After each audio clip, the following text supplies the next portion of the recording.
নমস্কার বন্ধুরা, বাণীর হেসেলে রকমারি রান্না নিয়ে আমি চলে এসেছি। আমার চ্যানেলে তোমাদের সবাইকে স্বাগত জানাই। আজকে আমি তৈরি করে দেখাবো হাতের কাছে থাকা কিছু উপকরণ দিয়ে শুকনো মালপোয়া রেসিপি। এটা খেতে যতটা সুস্বাদু হয় আর মুখে দেওয়া মাত্রই মিলিয়ে যাবে। চলো তবে রেসিপিটা শুরু করি। এখানে একটা বড় সাইজের মিক্সিং বোলের মধ্যে নিয়ে নিচ্ছি মেজারিং কাপের হাফ কাপ সুজি আর মেজারিং কাপের 1 কাপ ময়দা।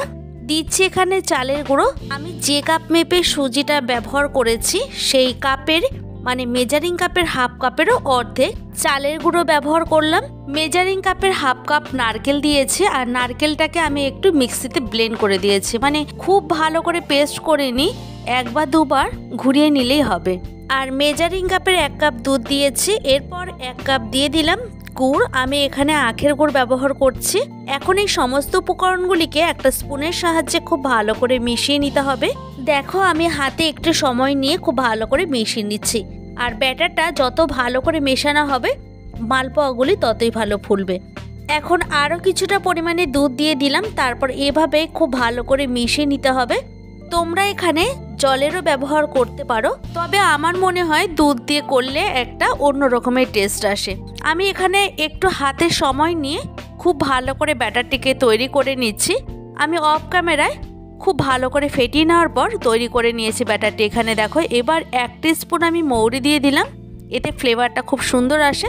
এখন আবারও একটা হ্যান্ড হুইস্কের সাহায্যে খুব ভালো করে মিশিয়ে নিচ্ছি ব্যাটারটিকে। এতে সমস্ত উপকরণগুলি খুব ভালো করে মিশে যাবে আর মালপোয়াগুলি কিন্তু খুবই ভালো হবে।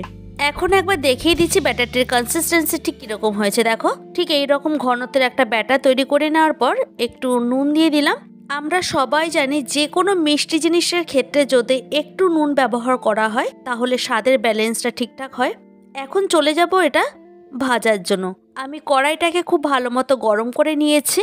কড়াইটাকে কিন্তু খুব ভালো করে গরম করে নেওয়া খুবই দরকার। এবার দিয়ে দিলাম পরিমাণ মতো সাদা তেল।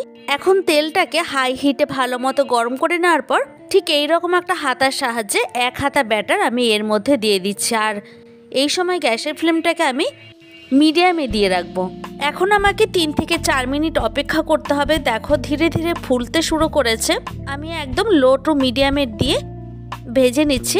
হাই ফ্লেমে ভাজলে কিন্তু নিচের যে সারফেসটা সেটা পুড়ে যাবে, তাই একটু হাতে সময় নিয়ে ভেজে নিচ্ছি। এখন আমি ওপর থেকে এইভাবে একটু তেল ছড়িয়ে দিচ্ছি যাতে ওপরটার একটা ক্রিসপিনেস আসে। এখন ঝাঁঝরির সাহায্যে এটাকে উল্টে নেব অন্য পাশটি হওয়ার জন্য।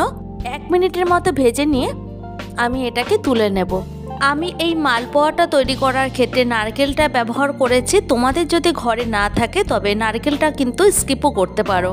তো আমি এখন মালপোয়াটাকে তুলে নিচ্ছি।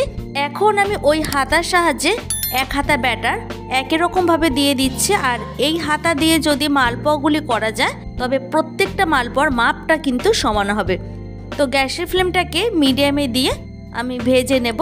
মালপোয়াগুলি তৈরি করার ক্ষেত্রে যদি মেজারমেন্টটা ঠিকঠাক না হয় তবে মালপোয়াগুলি কিন্তু ফুলতে চায় না। এখানে প্রত্যেকটা মালপোয়া সুন্দর ফুলে উঠেছে। এবার এটাকে উল্টে নিচ্ছি অন্য পাশটি হওয়ার জন্য। যদি আমার চ্যানেলে এই ধরনের আরও নিত্য নতুন ভিডিও পেতে চাও তাহলে অবশ্যই একটা লাইক কমেন্ট শেয়ার করো। তোমাদের একটা লাইক আর একটা কমেন্ট আমাকে আরও নতুন ভিডিও তৈরি করার উৎসাহ জাগিয়ে তোলে। দেখা হবে অন্য কোনো ভিডিওতে। ভালো থাকবে প্রত্যেকেই। তোমরা সবাইকে ভালো রেখো। এতক্ষণ আমার পাশে থাকার জন্য তোমাদেরকে অসংখ্য ধন্যবাদ।